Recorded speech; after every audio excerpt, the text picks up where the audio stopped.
Ha preso il via da Verona un ciclo di seminari destinato agli ingegneri del Veneto, una serie di incontri per fornire indicazioni operative facendo chiarezza su quello che è il nuovo codice in materia di programmazione, progettazione e realizzazione di opere pubbliche e private. Questi seminari, hanno spiegato gli organizzatori, hanno l'obiettivo non solo di aggiornare le figure professionali sui cambiamenti normativi e legislativi del nuovo codice dei contratti pubblici, ma anche quello di sviluppare strategie e saperi di cui gli ingegneri sono quotidianamente protagonisti. Uno degli ordini degli ingegneri del Veneto ha promosso una serie di incontri conoscitivi, informativi, illustrativi del nuovo codice dei contratti delle opere pubbliche, dei lavori pubblici, dei servizi e delle forniture pubbliche, ed è un codice, è una nuova legge che ha un impatto molto forte nel settore della pubblica amministrazione, ma in particolare per quanto ci riguarda dei professionisti. Quali sono gli elementi principali di novità?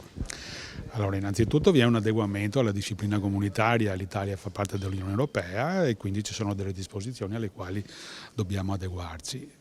In queste nuove disposizioni vi sono delle novità che riguardano specificatamente la vita dei liberi professionisti e di coloro che sono ingegneri, architetti, tecnici in generale, che lavorano all'interno dell'amministrazione e che costituiscono, impongono, suggeriscono un nuovo assetto della professione. Ne cito uno per tutti, l'applicazione della modellistica, cioè l'utilizzo di sistemi informatici per la redazione dei progetti, per il controllo di qualità degli stessi. È qualcosa che prima non c'era e adesso è stato introdotto all'interno della norma. Nello specifico, questa sera di cosa vi siete occupati?